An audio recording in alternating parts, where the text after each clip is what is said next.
Hey, hello, hello, hello. So, getting a late start tonight. If you followed any of these, I've been doing, for about 3 weeks now, the Daily Reflections from the Daily Reflections book. And this is the latest one I've ever done. It's 8:45. It's getting dark outside. and But what a day I've had. I was on a motorcycle ride all day with the Fresh Start. Fresh Start is a recovery center or treatment center here in Calgary, and it has an amazing community, and there's a lot of stuff, a lot of activities, a lot of community stuff, and today there was about 150 to 200 motorcycles. We put on over 500 clicks today. I've got a burn. My face is pretty red. But what a great day. They over the last few months they've been raffling off a new Harley Davidson. The draw was picked today, and it was just a good time. We ate well and visited a whole bunch of southern Alberta. Anyway, fun, fun to be out with a whole bunch of sober, happy people doing stuff together. Great day for a ride. So today's reading is from the Big Book, page 159. Today's reading is titled "Giving It Away," and I love the reading. It says, "Though they knew they must help other alcoholics if they would remain sober, that motive became secondary. It was transcended by the happiness they found in giving themselves for others." And I can attest to that.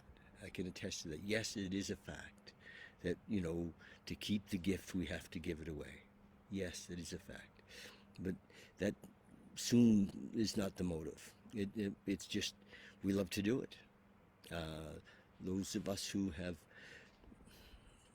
found their awakening, their spiritual experience, their freedom, um, you know, love to give it away. So when you wonder about Alcoholics Anonymous or NA or CA or any of the 12-step programs, how they keep growing, and they are growing, it's not because we advertise or we promote.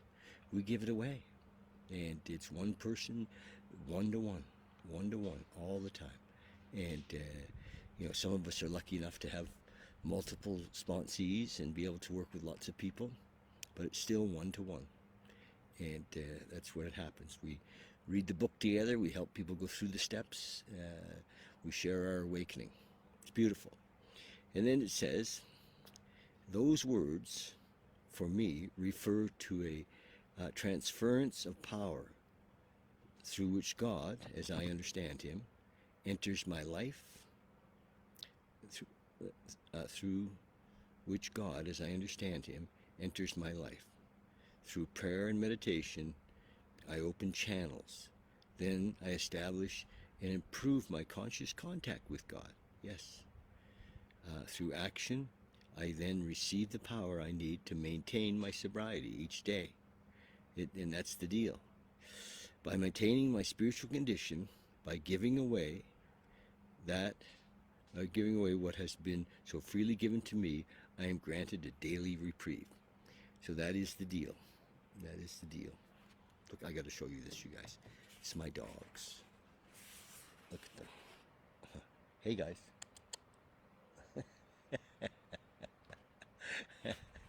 There's a whole bunch of chairs here, and they both sit in one often. It's pretty cool. So that's the deal, giving it away. And I'm so blessed because I get to do a lot, and I love it.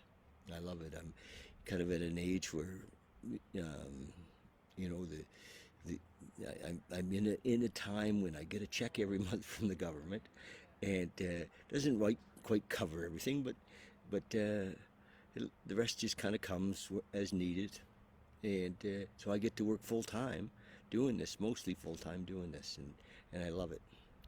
A couple of things I want to tell you about.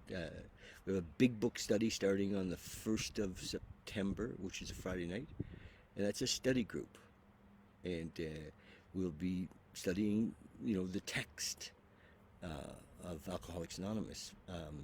for about 14 weeks. And it's amazing if you're interested in recovery, or if you're in the program already and you're wondering why, you know, you're still restless, irritable, and discontent, or, lots of times, people are in recovery, but they're not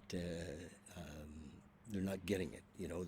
They're just kind of hanging on, and a big book study will change that. It's a fact. You know, Learning the method, what we do, the pathway, and then doing it together in a group is amazing. So you're invited to that. And what else? Meditation Mondays. We're going to start up again on the 4th of September on a regular basis. Part of the process, really, is learning how to sit quietly enough to experience the connection. Some call it meditation, some call it sitting.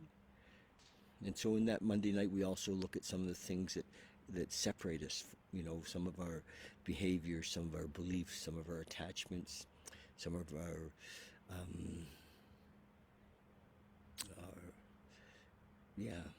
some of our act or persona that separates us from attachments, that separate us from this moment, from the possibility of experiencing that consciousness. So we talk about that a bit. And we've got a little weekend thing coming up in September. There's still room for people in that. It's going to be very reasonably priced. It's just mostly the cost of the operations. It's going to be 2 nights, and we'll get away. And I've titled it "Finding God," and this consciousness, this universal intelligence, this thing we can't describe. The whole purpose of this weekend together is to open the doors somewhat for all of us, for that, to become aware of it. What else? Oh, my dad's in recovery thing in October. That's coming up. A dad in recovery that would like to become a better dad, to, learn some skills, to surrender some of their fears around being a father. A lot of us are not very well prepared for the job of being a dad, and it's so important. Like, dads are the key, and I want. My goal is to help dads show up stronger and more loving and more caring, and more confident. So if you know a dad that would like to be that, become more of a trusted father, because many of us, situations, it's maybe not as good as it could be. So that's the, nitty gritty. The dads in recovery is juicy for sure. And then we're going to Mexico in February. If you'd like to come and spend some time with us in Mexico, we can talk about that. That's it. Love you guys. I'm on YouTube as well. If you're watching this on YouTube, subscribe. If you're watching on Facebook or anywhere else, make a comment, say something, click a like. It all helps to get the message out there. Hey, okay. Love you. Lots.